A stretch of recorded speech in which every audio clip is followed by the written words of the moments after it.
Hello friends, I Agrawal AS, Assistant Professor in Civil Engineering Department, Sandipani Technical Campus, Lattu. Today's topic is analysis of pin-jointed indeterminate frame by Cashlo's theorems or a principle of minimum energy. Now the learning outcomes.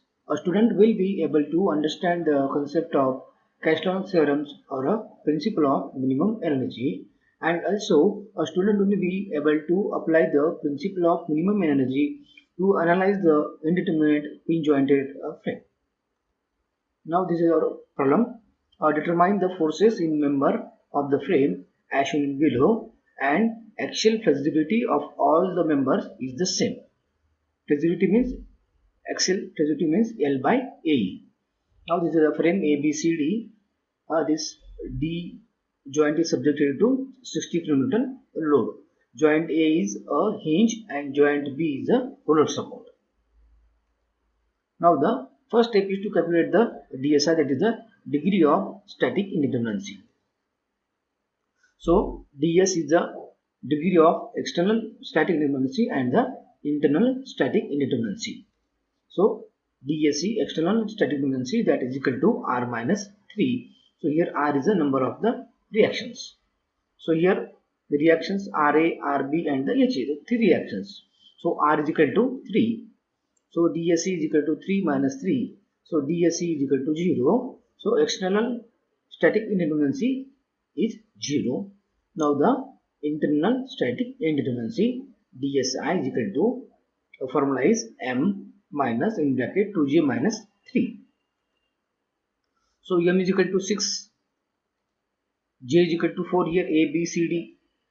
So DS is equal to, DSI is equal to 6 minus in bracket 2 into 4 minus 3. So 6 minus 5, so that becomes the 1. So this frame is a internally indeterminate frame. So then next step is the calculation of the reactions. So we are taking sigma MA is equal to 0, clockwise positive and anti-clockwise negative. So sigma MA equal to 0, it means what? 60 into 5 is the clockwise and RB into 4 is the anti-clockwise. So we got here RB is equal to 75 kN. Then apply sigma Fx condition. So towards right is the positive and towards left is the negative. So here 60 is towards right is positive minus the HA because this is toward the left. So HA is equal to 60 kN. Then next is apply the sigma Fa condition. Vertically upward is the positive and vertically downward is the negative. So here what? We are assuming this RA is a downward direction. So here RB is a upward directions. So RB minus RA is equal to 0. We know RB is equal to 75.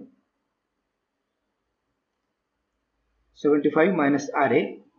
So RA is equal to 75.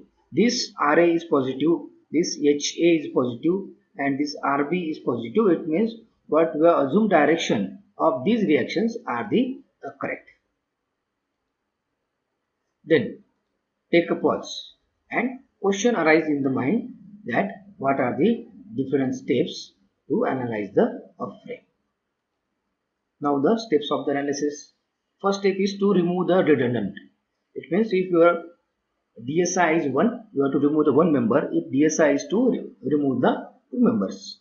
DSI is 3, it means remove the 3 forces. In this way, the next step is the P analysis. It means to find the member forces due to the applied loads. And the K analysis, it means to find the member forces due to a pair of unit forces in place of the redundant member. Now the next is the prepare this table. First column is member, then area, then length of member, then P is a force developed due to the applied load and K is a force developed due to the unit force. Then PKL by AE, here is the summation of PKL by AE, and last one is a K square L by AE and is a summation of K square L by AE. From this we are able to find the value of X, that is equal to, this is the unknown force. is equal to minus summation of PQL by AE divided by summation of K square L by AE. So once we got the value of X, then how to find the forces in all the members? So that is the S1 is equal to P1 plus X into K1, then S2 is equal to P2 plus X into K2, S3 is equal to P3 plus X into K3, and the so on. So now here next step is the removal of redundant. Means this DSI is 1. So here we have to remove the one member from these 6 members. So here this frame is internally indeterminate. So remove the member AC. So we are treating this AC as a redundant. So we are removing this member AC in this way. We remove the member AC and here apply the pair of unit forces at joint A and at joint C. So we have to apply the unit force at joint A and at joint C. So in this way we are applying the unit force. So this is a sign of the tension. So this is the sign of the tension. This is away from the joint. This is also the away from the joint. We can take also the toward the joint and the toward the joint. That is no binding of the directions. Only is here you have to consider the sign convention, because this is the tension sign. So in the table we have to take this as a, because of this tension, as a negative. Then the next step is the P analysis. That is the find the forces in the member due to the applied load. So here we are considering joint A. So by method of joint we are finding the member forces.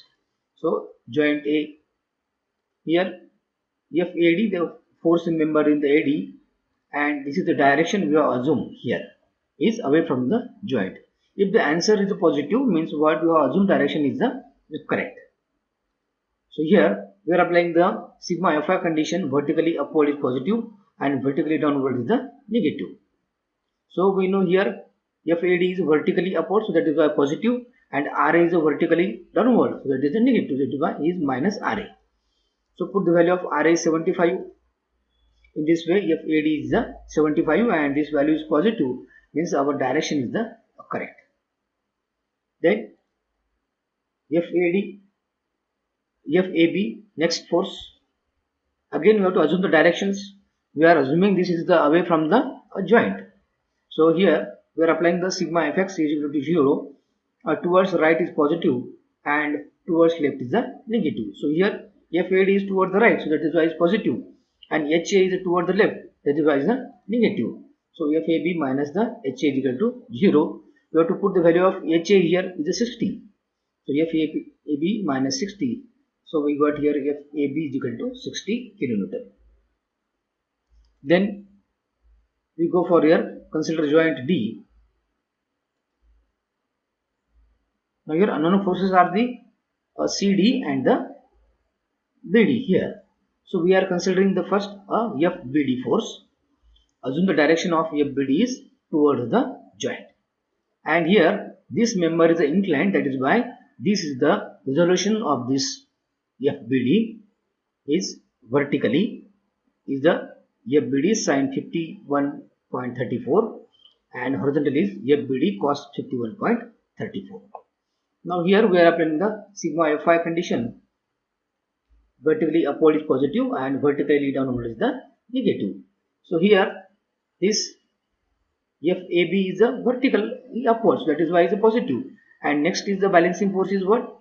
Is FAD is vertically downward, that is the negative. So FBD sin 51.34 minus the FAD.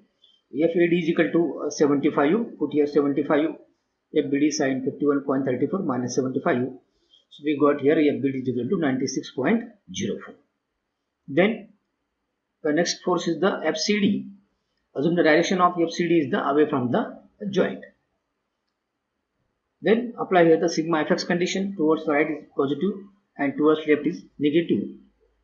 So at this joint, this is the FCD is the toward the right is positive, and next horizontal force is what?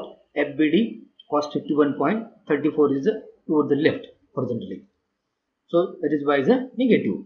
So FCD minus FBD cos 51.34, and also at this D joint, this 60 kilonewton is towards the right, plus 60 is equal to 0. Here we have to put the value of FBD is 96.04. So FCD minus 96.04 into cos of 51.34 plus the 60 is equal to 0.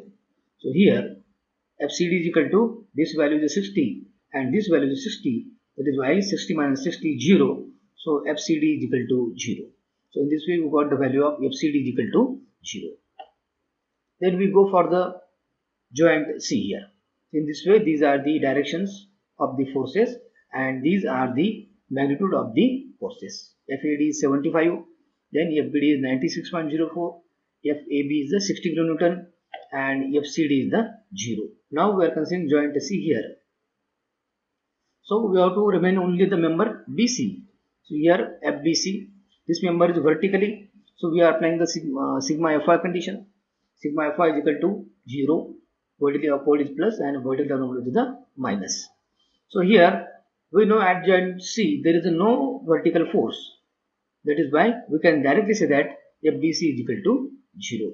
In this way we got the forces in all the members for the externally applied load. So here these are the forces, these are the directions and these are the magnitude of the forces. So this is the completion of the P analysis. Then next step is the K analysis. Here the K analysis. Here apply the unit force where we remove the member. So here we have removed the member AC. That is why we have applied the unit force at joint A and at joint C. So now generally when the pair of forces is acting, always the reactions are the 0.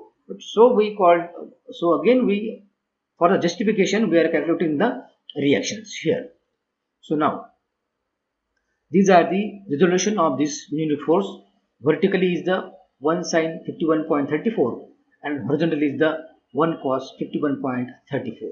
And again this resolution of this one unit force is the horizontally is the 1 cos 51.34 and vertically downward is the 1 sin 51.34. Then we are applying here the sigma m is equal to 0, clockwise positive and anti-clockwise negative. So if you consider the ma here, so these two forces becomes 0 automatically because these are passing through the same point. So only where these forces are remaining, that is the 1 cos 51.34 and 1 sin 51.34. So here 1 sin 51.34 into perpendicular distance is 4. So this is the equation 1 sin 51.34 into 4. So 1 sin 51.34 into distance is the 4 meter. This is rotated in the clockwise direction, that is why it's a plus. And next force is this 1 cos 51.34 and perpendicular distance is the 5. So 1 cos 51.34 into the 5. And then last is these reactions. This is rotated in the anti-clockwise fashion, that is why is minus RB into 4. RB into 4. So here this becomes the RB is equal to 0 because this both the forces plus minus become the 0. Then next is we apply here sigma fx condition is equal to 0. Towards right is plus and towards left is the minus. So here one force horizontal, then two force and this is a third force. So this 1 cos 51.34 is towards the right, that is why is a plus. Then this 1 cos 51.34 toward the left, that is why is a minus, and HA is toward the right, that is why is a plus. So plus HA is equal to 0. So this is the same force, that is why it becomes a 0. So HA is equal to 0. Then last remaining is the reaction RA. So here we are applying sigma Fy condition. Vertically upward is plus and vertically downward is the minus. Then here RA is a vertically, so that is why plus. Then next vertical force is what? Plus 1 sin 51.34. This vertical force, resolution of this one unit force is upward, and this 1 sin 51.34 is minus, that is equal to 0. So this is the same force plus minus, that is why RA is equal to 0. So in this way all the reactions are the 0. When the pair of forces are acting, the reactions are the 0, and this is the justification. Then next step is the find the member forces due to application of this pair of unit forces. Then we are considering the joint A here. Now we are considering the KAD here, and assuming direction is the toward the joint. Now, so this member is a vertical, that is why we are applying a sigma Fy condition. So here upward is the plus and downward is the minus. So here this resolution of this one unit force is vertically upward, that is 1 sine 51.34 is a plus, and this KAD is a downward, that is why is a minus. So KAD is a minus. So KAD is equal to 1 sine 51.34. So KAD is equal to 0.78. Then KAB force next, and assuming direction of this force is toward the joint. So at joint A, this KAD is a one horizontal force, and this 1 cos 51.34 is a another horizontal force. Now this force is toward the right. So here toward the right is a positive and toward the left is a negative. So only two forces, KAB and 1 cos 51.34. So here 1 cos 51.34 is toward the right, that is why is plus, and KAB is toward the left is a minus. So in this way we got KAB is equal to 1 cos 51.34, and that is equal to KAB is equal to 0.624. Then we are considering the here joint D. We are finding the force in the member BD. So that is KBD force, assuming direction is away from the joint, and this member is inclined. So resolution of this force is the in this way. Horizontally is the KBD cos 51.34, and this is vertically downward. So KBD is equal to sin 51.34. So apply here the sigma Fy condition. Vertically upward is plus and vertically downward is the minus. So here this KAD force is a vertically upward, that is why is a plus, and KBD sin 51.34 is a downward, that is why is a minus. So put the value of KAD is 0.78. So in this way we got the value of KBD is equal to 1. Then next force is the KCD, and this member is horizontally. So here apply the assumed direction is toward the joint here. Then apply the sigma Fx condition. Towards the right is plus and towards left is a minus. So here these are the two forces, KCD and KBD cos 51.34. These are the two horizontal forces at the joint D here. But towards the right is a plus. That is why this KBD cos 51.34 is a plus, and this KCD is toward the left, that is why is a minus. So here we know KBD is the previously calculated is 1. So put the value of here the 1 cos 51.34 minus KCD is equal to 0. So we got KCD is equal to 0.624.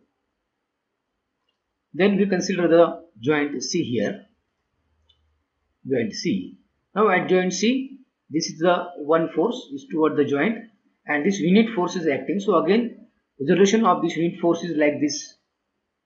Yes, this horizontally is the 1 cos 51.34 and vertically downward is 1 sin 51.34.